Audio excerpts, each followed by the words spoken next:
out there. My name is Barbara Mutoko. Privileged today to have Mrs. Case. She's here to explain to us how her relationship with her mother-in-law went. You know, it's so amazing.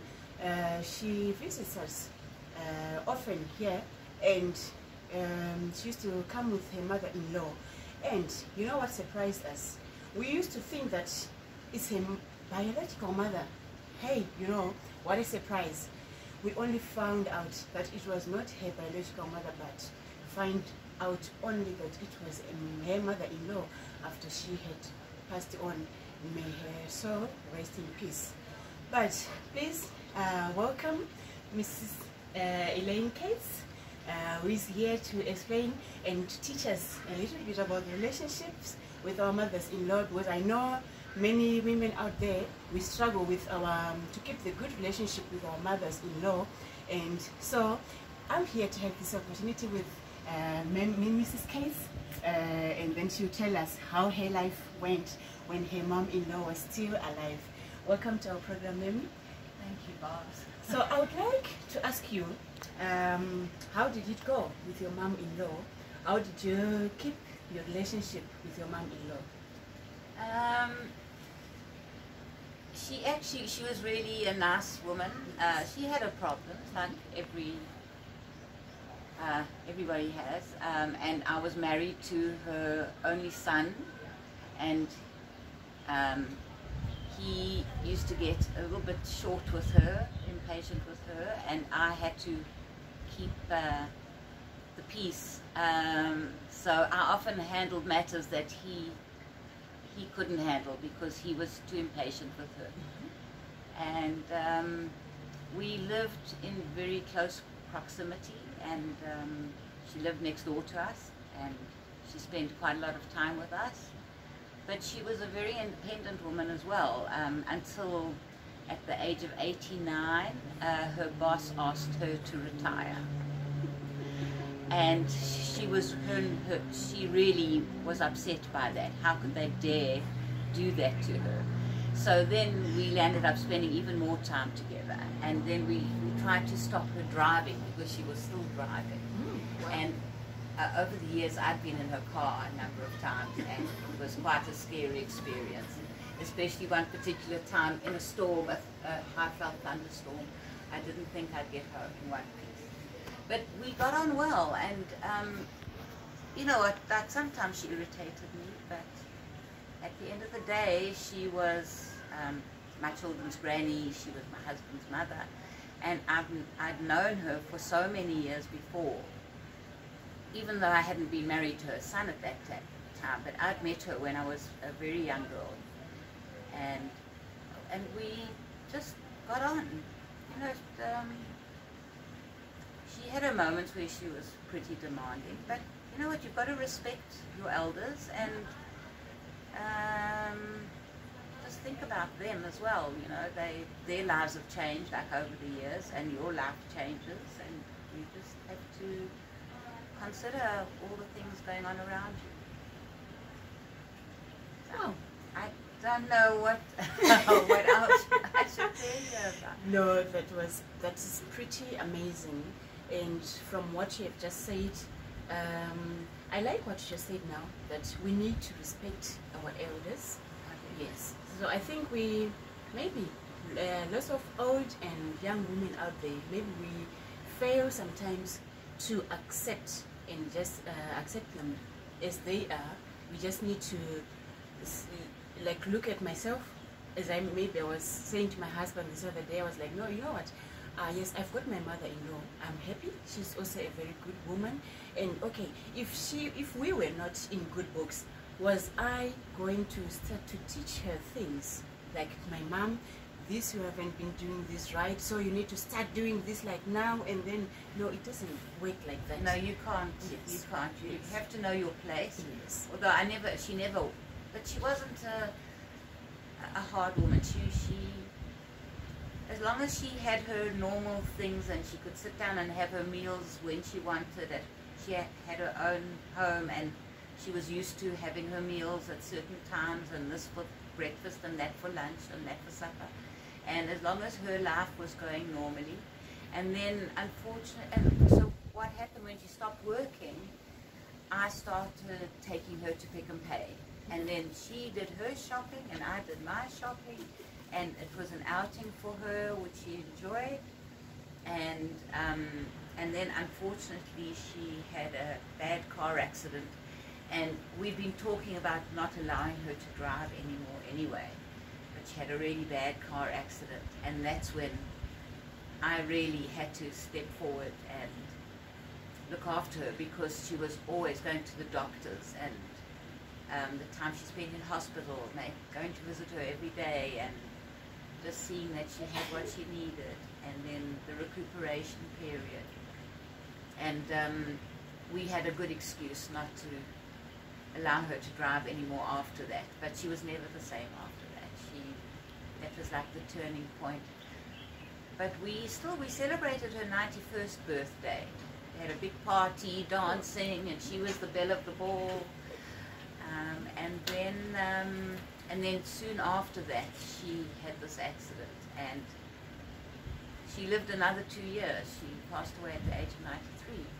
But she was amazing. Her head was still together. You could have a conversation. She still did her cryptic crossword puzzles, which I could never do. That was never my forte. A regular crossword puzzle was fine, but not that. She was still so together. And you know what? She worked hard all her life, and I respected that. And it was nice for her to eventually just be able to relax and not worry about things. And I don't know what else. She wasn't always easy. I mean, she had spent so much time on her own, and she worked herself. So she used to, when I first got married to her son, she used to go twice a year. She went on overseas trips with her friends, and was always like on cruises, and she was always the party animal, and she enjoyed her life. And you know what? She worked hard for her money, and she deserved to enjoy the fruit. She always dressed immaculately until the very, very end. Always. Matching shoes and handbag and outfits, everything. And and people used to say, "Oh, you look like her daughter. You dress the same," or whatever. But no, my mother passed away many, many, many years ago. So it was. We enjoyed having her in our lives. It really was a privilege, actually. Wow, so amazing. I've learned a lot from what you've just said. And the other thing that you've just mentioned here is, like you said, his son was not patient with her, but you were patient. And I think ladies out there, we are learning. We need to emulate what Mrs. Case is just telling us now. We need to be patient with our mother-in-laws, and also with her mother-in-law. From what we have heard so far, also her mother-in-law was working, because I know the other problems comes from when she's not working and she's depending on you financially. But with her mom-in-law, Sylvia, wow, she was working, and amazingly she was still driving at 91. 91, wow. she was still driving. Wow, she was still driving. And she was working. She was not depending on you. She was a hard-working woman. Oh my God. No, in fact, so amazing. In fact, her husband didn't always provide that well for her, so she had no choice but to carry on working. And so she deserved what she got. She really did. Well, So, but do you think the accident was caused by driving during old age, or? No, so the accident, you know what, she eventually would only drive to Pick and Pay up the road, to Grayston Shopping Centre around the corner, and to her bowling club, because she still played bowls at the age of 91. And that was her thing. And so she wouldn't drive just anywhere. And before that, she just drove to her hairdresser that she would be able to drive blindfolded, and to her office. And she never drove just socially or just anywhere. She only went to those few places. And then when she stopped working, she only went to the shopping centre around the corner and Pick and Pay. And then she started coming with me. So that stopped that. And of course, after her accident, she didn't have a car, and the car was written off. But we were trying, you know what, she used to concentrate so hard. You would be next to her in your car and wave, and she didn't see you. She only looked at the road like this. And the day of her accident, she was coming up off the Grayston Bridge, up Grayston Drive, and there actually was a witness across the road who saw this taxi come flying down the road, and she was turning right across the traffic, and the taxi connected her. And I can't believe that she didn't see the taxi, because she was so cautious behind that wheel. And it was late in the afternoon, so maybe the sun wasn't at the right angle. I don't know. The guy who witnessed it definitely said that the taxi driver went through a red light. Oh, sure. So, because there was an arrow that came on that you could turn. And I don't believe, I mean, she turned there thousands and thousands of times. Oh. So, but she really shouldn't have been driving. Oh. You know,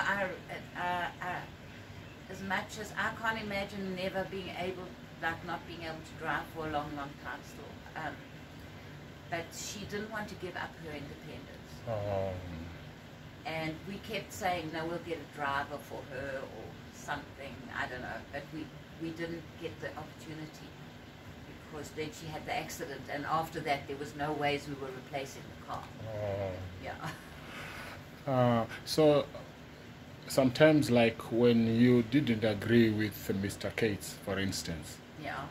did you tell her about the problems or any challenges that you were going through in your marriage, and would she try to fix or help you in your own marriage? I never really discussed that kind of stuff with her. Oh, great. She knew that her husband could be a bit gruff sometimes. Yeah, yeah. I mean, her son. Yeah. But she worshipped him. I mean, he came from very little and just did so well for himself through sheer hard work. Oh. And she set the example. Oh, You know, he was very ambitious to do well and to provide well for his family. And I'm sure that grounding came from her. I see. Yeah, because she didn't give up. She provided for her family when her husband didn't really earn much. And yeah, she carried on.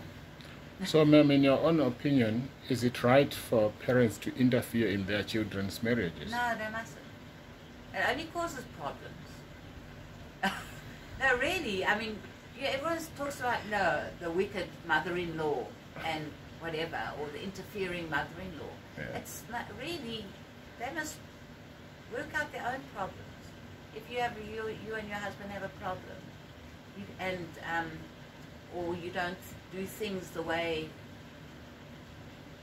your mother-in-law thinks you should, it's not her business. It's your marriage, and you must work through your problems. We went through stages where things were not that happy, but it more was outside pressure that was brought into the home. It wasn't our relationship. And no, I didn't have an interfering mother-in-law, I'm happy to say. And if she had interfered, were you prepared to deal with that? I probably would have, if it was something that I didn't agree with.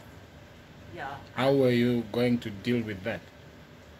You know what, fortunately I didn't come across that problem, so I was one of the lucky ones. But you'd have to, maybe I would have asked my husband to speak to her, but then I know he would have started shouting, so it wouldn't have been a good idea.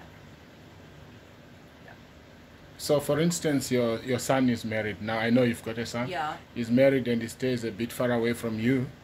And then the wife causes him not to visit you or call you or do anything with you. How would you deal with that situation? I would be very upset about that. But I am very, very, very blessed because I have my son living next. In fact, when my mother-in-law passed away, she was living in a house next door to us. Yes. And my son had a long-term girlfriend. Yes. And the only reason he wouldn't commit to her was that he didn't know where he would go and live because he was spoiled. Oh. Because we have a beautiful house. Yeah. And he grew up in a beautiful house. And then when my mother-in-law passed away, my husband said to him, I will give you a budget, you can renovate Granny's house. And that, the next thing he was engaged. And the next thing the architect came in and the builders and whatever, and never mind the budget, that went out the window. But he virtually rebuilt that house, and I'm happy to say they live next door. They seem to be happy. I've got another, a beautiful grandson who's a year and a half, and I'm just so blessed to be so close to him. And then my daughter, when we don't have this COVID scare story, lives opposite me with her 3 children, with her husband, and I'm very, very blessed. Thank you so much, ma'am. And there, ladies out there, you have heard it. So it's up to you to emulate what Elaine Case has been teaching us here. Thank you so much.